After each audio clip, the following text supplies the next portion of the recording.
इतिहास में राधा कृष्ण की प्रेम कहानी हो या रोमियो जूलियट की कहानी, हर कहानी हमसे कुछ कहती है, कुछ समझाना चाहती है, प्यार का असली अर्थ बताना चाहती है। इसी का काम हमारी यह प्रेम कहानी करेगी। उम्मीद है आपको पसंद आए। मोहब्बत की दस्तक, emotional love story, heart touching story. हर इंसान की कुछ छोटी सी इच्छा होती है। यही इच्छा ही व्यक्ति के व्यक्तित्व को बनाने में सहायता करती है। रोहन की भी जीवन में कुछ इच्छाएं थी, हालांकि यह इच्छाएं कुछ ज्यादा नहीं थी। वही कुछ मामूली इच्छाओं की पूर्ति ही वह चाहता था, जैसे कि एक अच्छी जॉब, घर का पालन करने हेतु हाथ में आती बेहतर सैलरी, एवं घर में खुशी के लिए एक गृह लक्ष्मी। रोहन के पास जिंदगी में सब कुछ था। उसकी इच्छाओं की लिस्ट में आधे से ज्यादा इच्छाओं की पूर्ति हो चुकी थी।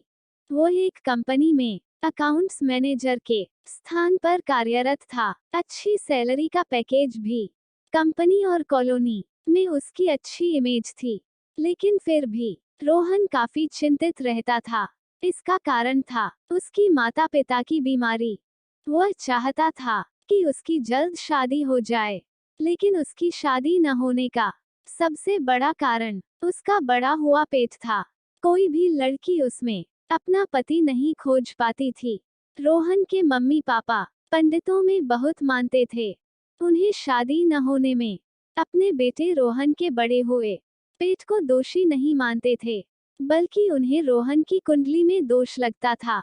रोहन काफी पढ़ा लिखा हुआ था, जिसके कारण वे इन कुंडली दिखाने में विश्वास नहीं रखता था, और वे पहले भी अपने पेरेंट्स को मना कर चुका था।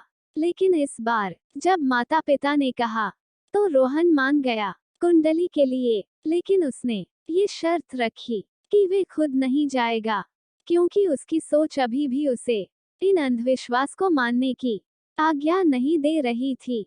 अगले दिन रोहन के माता पिता सवेरे जल्दी उठ जाते हैं और रोहन के जागने से पहले स्नान कर पंडित के पास जन्म पत्री लिए पहुंच जाते हैं।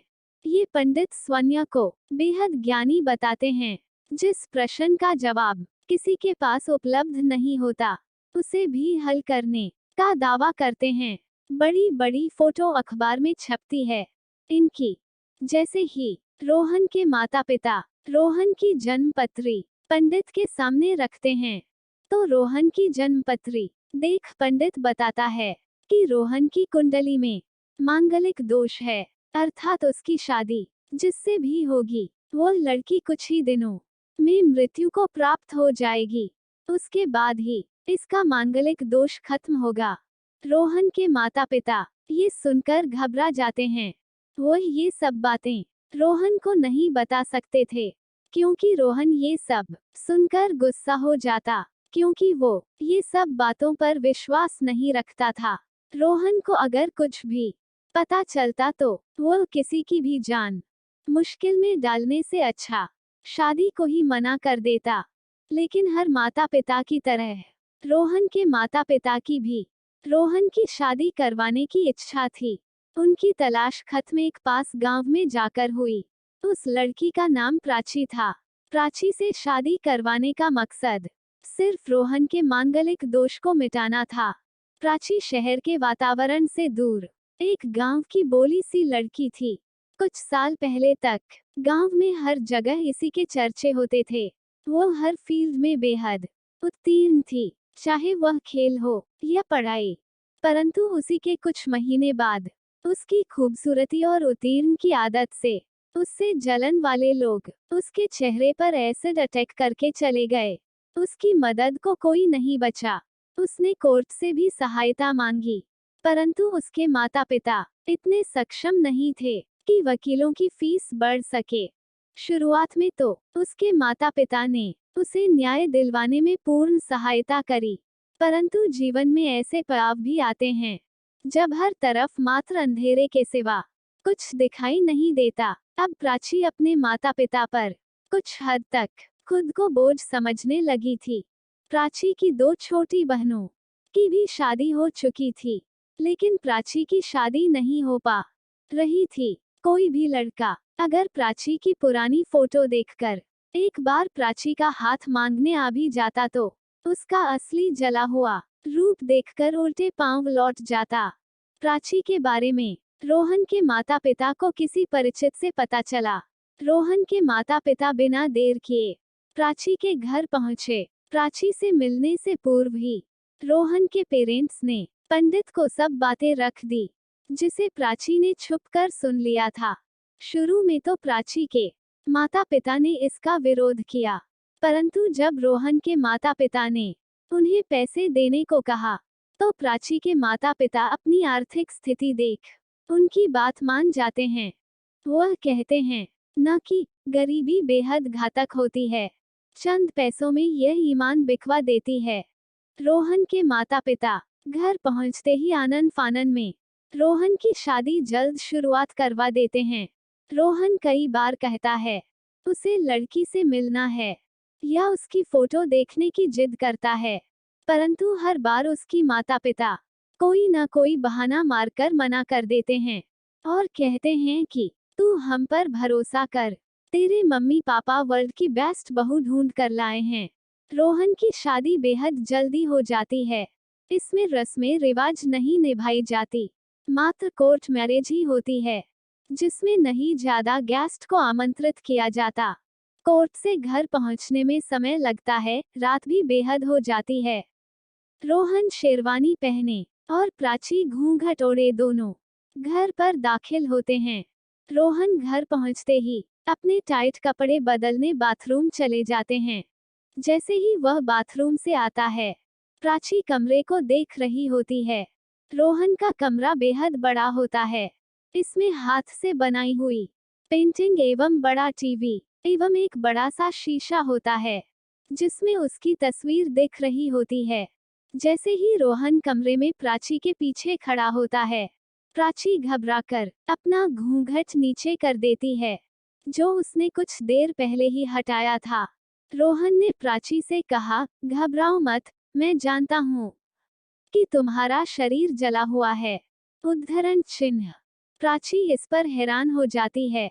इस पर रोहन उसके पूछने से पहले ही बता देता है कि उसने कोर्ट में ही पता चल गया था। रोहन प्राची से आराम करने को कहता है और खुद एक तकिया लेकर सोफे पर लेट जाता है। इस पर प्राची कहती है कि इतना अच्छा क्यों बन रहे हो आप, मेरे कुछ ही दिनों में मौत हो जाएगी। ये सुनकर रोहन चौंक जाता है। रोहन प्राची से इस बारे में पूछता है तो वह बताती है कि रोहन की कुंडली में मांगलिक दोष है। रोहन ये सब जानकर अपने माता पिता के पास पहुंचता है और गुस्से में कहता है कि उसे अंधविश्वास में क्यों डाला। रोहन उदासी स्थिति में अपने कमरे पहुंचता है, जहां प्राची भी मौजूद होती है। रोहन प्राची से अपने माता पिता के किए पर माफी मांगता है और साथ ही उससे ये कहता है कि प्राची मुझे माफ कर दो, मेरे माता पिता जो किया वो अंधविश्वास में किया। मैं तुम्हें यकीन दिलाता हूँ तुम्हें कुछ नहीं होगा, हो सके तो मुझे माफ करना। मैं तुम्हें कभी एक पति के रूप में प्यार नहीं दे पाऊंगा। प्राची रोहन के हालत को देखते हुए उसे कहती है कि गलती तुम्हारी या तुम्हारे माता पिता की नहीं, बल्कि मेरे जीवन की है, मेरे इस शक की है। रोहन और प्राची अब एक दूसरे के अच्छे दोस्त बनकर एक साथ रहने लगते हैं। रोहन अब कमरे में नहीं, सोफे पर ही सोता है। प्राची बिन बोले रोहन की पसंदीदा डिश बनाती है। समय जैसे जैसे बढ़ता रहता है, दोनों की दोस्ती भी प्रेम के कई सफर तय करने लगती है। परंतु दुनिया के सामने रोहन अपने प्रेम को दोस्ती का ही नाम देता है। एक दिन जब रोहन अपने ऑफिस में होता है तो प्राची का उसे फोन आता है। प्राची उससे कहती है कि वे शॉपिंग करने मार्केट पहुंची है, तो कुछ देर बाद रोहन उसे लेने आ जाए। तकरीबन आधे घंटे बाद रोहन को प्राची का कॉल फिर से आता है, परंतु रोहन इस वक्त काफी व्यस्त होता है, जिससे वह कॉल को नहीं उठा पाता। फिर कुछ देर बाद जब फिर से कॉल आता है तो वह उठाता है वह जैसे ही कोई अनजानी आवाज को सुनता है तो वह घबराता हुआ जल्दी अपनी कार की तरफ भागता है और कार से सिटी हॉस्पिटल पहुंचता है। वहां पता चलता है कि प्राची का एक्सीडेंट हुआ है। प्राची की हालत काफी नाजुक बनी होती है। उसे अपने माता पिता की, पंडित की बातें याद आने लगती है। हालांकि वह इन सब में मानता नहीं था, परंतु डर हर अंधविश्वास में भी विश्वास करवा देता है। वह बेहद घबराया हुआ होता है। वह ऑपरेशन रूम के बाहर खड़ा हुआ होता है। तभी डॉक्टर आकर उसे कहते हैं कि प्राची बिल्कुल ठीक है, सिर्फ खून ज्यादा निकल गया था, इसीलिए बेहोश हो गई थी। आप उससे मिल सकते हैं। रोहन प्राची के पास जाकर अपने प्रेम का इजहार करता है। वहां मौजूद सभी के आंखों में आंसू होते हैं। उम्मीद है आपको ये दर्द भरी प्रेम कहानी पसंद आई हो। ऐसे ही कहानी सुनने के लिए हमारे चैनल को सब्सक्राइब करें। हम आपके लिए ऐसे ही प्रेम कहानी लाते रहेंगे। अपने सुझाव देने हो तो हमें कमेंट करें। वीडियो पूरी देखने के लिए आपका धन्यवाद।